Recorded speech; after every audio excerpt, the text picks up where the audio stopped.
خود نگراں حکومت کو شدید تنقید کا نشانہ بنا رہے ہیں۔ انفارمیشن ٹیکنالوجی کی منسٹر ثانیہ نشتر نے ان کی منسٹری میں ہونے والی منمانی تقرریوں پر شدید احتجاج کیا ہے۔ اب نگراں وزیر قانون اور پارلیمانی امور احمد بلال صوفی نے خط لکھا ہے نگراں وزیر اعظم کو کہ ہمارے مینڈیٹ سے باہر ہے یہ تقرریاں، تبدیلیاں اور جو فیصلے کیے جا رہے ہیں۔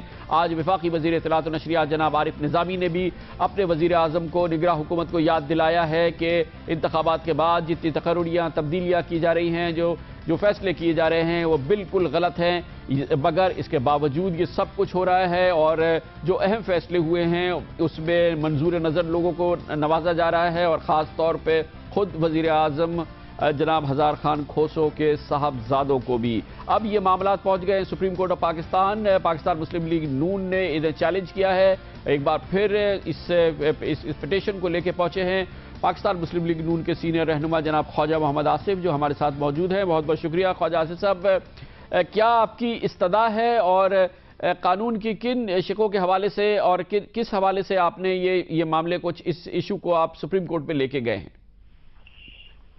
شکریہ خان صاحب، بنیادی طور پہ ہم نے کہا ہے کہ اس حکومت کی جو نگران حکومت ہے اس کی مینڈیٹ ہی نہیں ہے، جو یہ اس وقت اپنی پاورز استعمال کر رہے ہیں یہ ان کو مینڈیٹ ہی نہیں کی گئی۔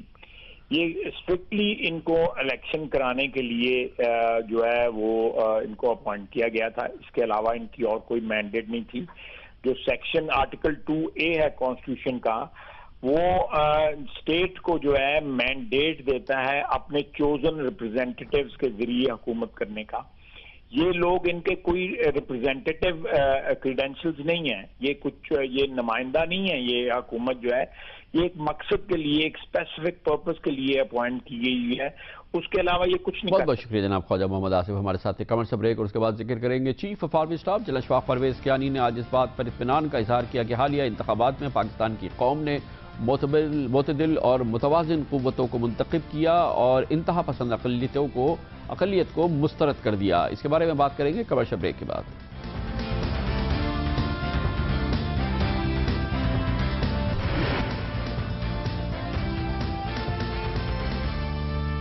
Welcome back. Chief of army staff general Ashfaq Parvez Kayani نے آج راولپنڈی جنرل ہیڈ کوارٹرز میں ایک سمپوزیم سے خطاب کرتے ہوئے حالیہ انتخابی نتائج پر اپنے خیالات کا اظہار کیا۔ انتخابات کے بعد آرمی چیف کا پہلا یہ پبلک کامنٹ تھا جس میں انہوں نے کہا کہ انتخابات میں قوم نے دہشت گردی کے خطرات کے باوجود بہادری کے ساتھ نکل کر ووٹ ڈالا اور گمراہ کن اقلیت کو شکست دی۔ پاکستانی قوم نے ثابت کر دیا کہ وہ بہادر، محنتی اور اعتدال پسند ہے۔ انہوں نے کہا کہ حالیہ انتخابات میں قوم نے ثابت کر دیا کہ وہ کسی بھی چیلنج سے نبردآزما ہو سکتی ہے۔ آرمی چیف کا اطمینان کہ قوم نے دراصل معتدل قوتوں کو ووٹ دیا اور یہ ثابت کیا کہ وہ بہادر، محنتی اور اعتدال پسند ہے۔ یہ ایک چیف آف آرمی اسٹاف کا کامنٹ ہے، اس سلسلے میں ان کے کامنٹس بہت امپورٹنٹ ہیں جو الیکشن سے قبل جنرل کیانی نے جی ایچ کیو میں ہی ایک تقریب میں کیے تھے جس میں انہوں نے قوم سے کہا تھا کہ وہ اعتدال پسند قوتوں کو ووٹ دیں، اور انہوں نے یقین دلایا تھا کہ انتخابات بہرحال ہوں گے اور اس کے لیے سیکیورٹی کا ماحول جس حد تک بھی فراہم کیا جانا ضروری ہے وہ ہر صورت میں فراہم کرے گی۔ چیف آف آرمی اسٹاف کا اطمینان، اس پر بات کریں گے۔ ہمارے ساتھ موجود ہیں دفاعی امور کے تجزیہ کار air marshal retired Shahzad Chaudhry. بہت بہت شکریہ ایئر مارشل صاحب۔ قوم کو بھی اطمینان ہے اور آج آرمی چیف آرمی اور سیکیورٹی فورسز کی طرف سے بھی اطمینان کا اظہار کر رہے ہیں۔ یہ جو اطمینان ہے یہ کس حد تک ہے اور کتنا واقعی یہ ایک سکون کی بات ہے قوم کے لیے؟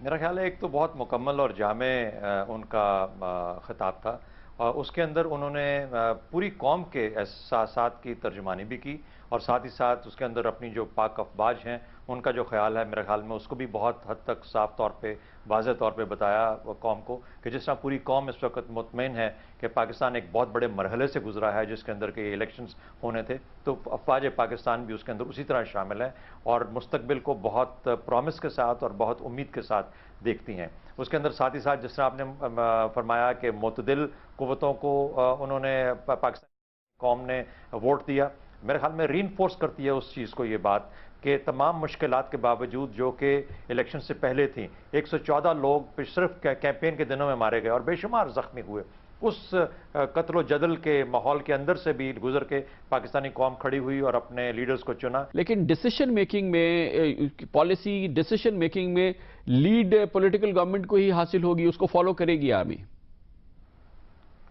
خان صاحب بہت امپورٹنٹ چیز یہ ہے کہ دیکھیے جس طریقے سے نواز شریف صاحب نے اور ایون عمران خان صاحب نے جب وہ اپنی کیمپین کے اندر تھے اور ابھی الیکشنز کے بعد بھی جس طرح سٹیٹمنٹس آئی ہیں، انہوں نے سب سے پہلے اس کے اوپر قدم اٹھایا. آج ہی تقریر میں انہوں نے فرمایا کہ ہم بات چیت کا دروازہ کھلے رکھنا چاہتے ہیں، اس کو امید کی نظر سے دیکھنا چاہتے ہیں اور انیشیٹ کرتے ہیں. اور کچھ ایسے نظر بھی آیا کہ جیسے کہ کچھ نہ کچھ کسی کے تھرو، سمیع الحق صاحب کے تھرو یہ پیغام پہنچایا گیا کہ ہم بات چیت کا عمل شروع کرنا چاہتے ہیں. یہ پہلی مرتبہ ہے پچھلے 5 سال میں کہ ایک سیاسی حکومت اس کی اونرشپ لے رہی ہے.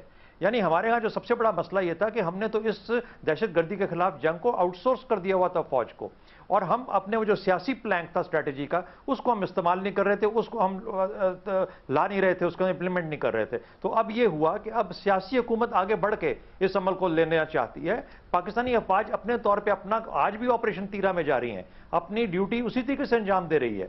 پاکستان کے جوان اور افسر اسی طریقے سے شہید ہو رہے ہیں. لیکن بہر صورت ایک سیاسی حکومت، ایک سیاسی لیڈرشپ جو یہ ذمہ داری اٹھا کے آگے چلنے کو تیار ہے. دیکھیے یہ جو کمبائنڈ اسٹریٹجی چلے گی تو پھر اس کے بعد اس کا اثر نظر آئے گا، ورنہ ایک ہی پلانک پہ چلتے ہوئے ہم کچھ بھی حاصل کرنے والے کبھی بھی نہیں. بہت بہت شکریہ air vice marshal retired Shahzad Chaudhry ہمارے ساتھ تھے. اس کے ساتھ ہی ہمارے آج کے پروگرام کا ختم ہوتا ہے. کل آپ سے پھر ملاقات ہوگی. کل تک کے لیے کامران خان کو اجازت. اللہ حافظ ناصر.